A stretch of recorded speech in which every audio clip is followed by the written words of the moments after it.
Welcome back to War News. This week there was a very interesting test that happened that is spelling some interesting things for the future. So be sure to hit that subscribe button because the F-14 might be coming to War Thunder this year. So the test was a change to the way that missile detection works in War Thunder. Currently, as it is, when a infrared missile is launched to your jet, you get some text on the screen and a beeping sound telling you that the missile has been launched. In the test, they had gotten rid of that old system and instead had put a red box around the missile. The red box appears on the missile once its engine starts and disappears a little bit after the engine stops. And the awareness level of your crew has a play in this. Overall, the test was well received. Some criticism popped up, but the majority of people were very pro. So it's very likely that we will see the system in game. But the question brings, why are they changing the way this goes? Well, the easy one is to say that AIM-9Bs suck and this helps them a lot. However, I feel that it also adds more complexity to missile combat because they plan to go on further with missile combat. And I get that feeling from some statements in this dev blog. I guess it's a dev blog. Like the opening statement, in high-ranked aircraft battles, the main weapon type is now guided air-to-air missiles with infrared homing heads. But also, the last statement in one of the last paragraphs states, the new mechanic will allow us to implement the potential realization of missile combat beyond visual range and also multi-angled missiles in future. Now, I'm no missile expert, but I would assume that missiles fired beyond visual range are using radar to find their targets. I have no idea what multi-angled missiles mean. When I search it on Google, I get results for the War Thunder dev blog and the Chinese space program. Now, currently, you can put radar-guided missiles or AIM-7s on existing planes like the F-4E. So where am I getting this F-14 idea? Well, this goes back quite a bit to a video I made right before the release of 1.91, in which I had discussed some leaked information about that patch, but later in the video I had also discussed about other leaked information that wasn't to come in that patch, but future patches, revolving around jets that we could see, including things like the F-104s, the F-4EJ, and as well as the MiG-21 BIS, F-14, and the MiG-23. Now, most of the time when I get someone on Discord telling me that this or that is going to come, I am quite skeptical about it, even if I do put it in a video, because there is no proof of anything. However, when it happened to be that a lot of the things I said in that video came true, I was less skeptical about what this dude on Discord had told me. However, still very skeptical. Then later we got the F-104s. Now, one thing about leaks and all this and that is you have to take into consideration that some people are kind of just good at guessing what's going to come next in the game. So it's not necessarily a leak list, just educated guesses. And the F-104s, those were kind of thought to be coming quite soon anyways. So you can expand this on some of the other things this dude was saying. For example, the MiG-21 BIS. Well, we have the MiG-21. Of course, we're going to eventually get the BIS version. But let's entertain the idea that perhaps what this guy is saying is truthful. And some of the things that he had talked about were things like the F-105, the MiG-23, the MiG-25, and the F-14. However, all of those were in early development at the time. And if you paid attention to what some of the mods and the forums said, it can take up to 6 months to a year to actually fully implement a vehicle. So perhaps, if this is true or has any form of truth in it, it would make sense for those vehicles to be added into game in the last few patches of this year, which would paint the future of War Thunder in a very interesting way. I have to ask, how exactly does beyond visual range combat look like? If it's beyond visual range, are you even firing missiles at jets or just throwing them into the abyss? I could only see those types of weaponry being properly used if they had heavily changed the way AirRB functions entirely. And if they add newer jets, they're either going to have to further compress the battle rating system, which would be horrible at top tier because it's already pretty bad, or extend it, which makes you question what kind of future tanks could we also see at these higher battle ratings. As a prime example, think about this. The Chrysanthema ATGM tank that they recently added, did they really add that because they wanted another ATGM tank? Or did they add it because they wanted to add, eventually, the Mi-28NM, which can fire those same ground radar guided missiles? Generally, the future creep in the game at this point is getting me very uncertain about how the future is going to be. Is World War II really even going to have a place in War Thunder in the future as we push further and further into the future? Or is that what Enlisted is for? Fans of Second World War content will have a brand new shiny game with infantry and all other cool World War II stuff in it, while Gaijin can have War Thunder focused mainly on more modern equipment, while having the World War II aspect be more of just a paywall that you have to grind through or pay yourself through. If you think about it, fans of Cold War and modern military equipment don't exactly have a whole lot of things to choose from in terms of video games. Armored Warfare fell apart a while ago and no one talks about that anymore. There hasn't been a modern modern Battlefield or Call of Duty game in a little while. I guess we had the new Call of Duty re-release, but even then it's not tanks, it's guns. So perhaps Gaijin's future business plan is to focus on that, as currently that is an open audience. If that is the direction they're going in, it's slightly annoying as a World War II fan. However, Enlisted definitely looks like it fills a lot of the holes that War Thunder has. Now, I do feel that eventually Enlisted is going to lean towards the future, but that'll probably be held off for like a year or two. I need to start making weekly news videos on Enlisted, or at least monthly whenever news for that game comes out. In other news, there was a squadron vehicle announced and then released. Well, it's released today. The BMP-2M, which is a top tier vehicle armed with a 30mm cannon, same on the regular BMP, a 30mm grenade launcher type thing, which doesn't seem to have a use besides looking cool, and 8 ATGMs that can penetrate 1200mm. And all of this coming at you at 9.3. Altogether, the vehicle looks very cool. The BMP-2 is already a well-proven vehicle in War Thunder, so adding some more penetrating ATGMs is nice. A concern I have is the ammunition of the 30mm cannon is pretty high up, so it probably could easily be detonated, though more times than not, if you get shot at 9.3, you're gonna die anyways because you're a lightly armored boat tank. But I feel this vehicle is a prime example of a problem many people have with War Thunder at the moment, and it's why in my last segment I was kind of pessimistic about the future of the game. This thing is 9.3. That means in an up tier it's only 10.3, but in a down tier it faces 8.3 vehicles, which consists of things like the Chieftain Mark III, which has no explosive reactive armor or composite armor, only base steel. Doesn't even have APFSDS. The AMX-30B2, which also has no composite or explosive reactive armor and doesn't even have a stabilizer. And the M60A1, which just like the last ones has no ERA or composite armor, and in fact its thickest piece of armor is about 230mm, which these 1200mm penning ATGMs completely laugh at. Now, I don't think this thing's going to break the game or anything like that, but I hope that you see the point that I'm putting across here. That's not very balanced. And as they keep adding more and more destructive modern equipment, they're not that far away from old Cold War stuff. Even some of this old Cold War stuff is destroying World War II vehicles. Like, why is the Object 120 7.7? I have a good idea on why it's 7.7 still, killing Tiger IIs. But it makes you think, if they did add the F-14, would it be 10.3? Would they increase the battle rating at all? Oh, maybe they'll bring it up to 10.7. There's even some evidence to say that they're going to raise it to 11.7. But adding new battle ratings because you added newer vehicles isn't going to solve the issues of the F-104A fighting F-4Es when the stock F-104A doesn't even have missiles. Oh, but don't worry, you get the yeet on subsonic MiG-15s. Now, it's not as bad as I'm making it out to be. I'm playing it up a bit, but I'm sure you've had plenty of games in which you had run into a stronger tank or plane than yours by a whole battle rating and it destroys. It would be really nice if Gaijin spent some time to readjust the way the battle ratings are laid out, or at least what tank faces what, but that's mostly a pipe dream. So let's get out this rant and cover some other things that were in the news, which wasn't a whole lot actually. Most of the data mines were about the BMP-2M, but there was some extra information, notably from this one from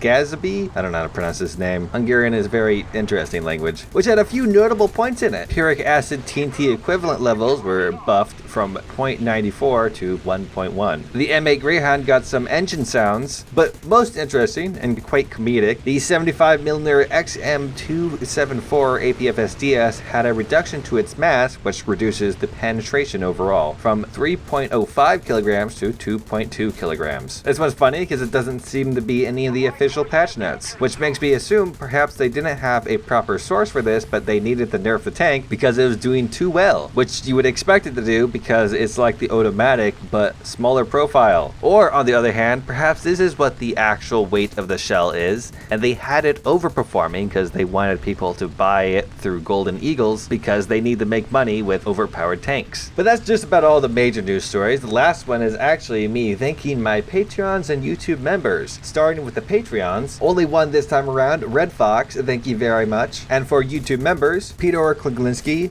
Nico Korkamaki, The Royal Rat, I like them thick, Mehmet Hazarchi, Amorax, Joe Plopsky, Tex, One Max, Roger Rammer, Grimace, Mighty Peppers, Pointless Gunsnakes, and Waffly Joker 6. A big thank you to all of you. YouTube members and Patreons get videos uploaded a little bit early, a unique Discord role, and the ability to use certain commands in my Minecraft server. So if you would like any of that, there should be links below to either join or become a patron. But if you've liked this video in particular, be sure to hit the like button. If you didn't like the video, don't hit the like button. If you want to see more, hit the subscribe button. I make Northern Week news every weekend. I make brand reviews throughout the week, and I like to stream on Saturdays. So be sure to hit the bell icon to be notified anytime I upload anything. Thank you very much for watching, and I hope you have a great day. In the terms of bonus news, go subscribe to Mochi APFSDS. Unlike me, he's actually good at the game. Also, this dog is bonus news.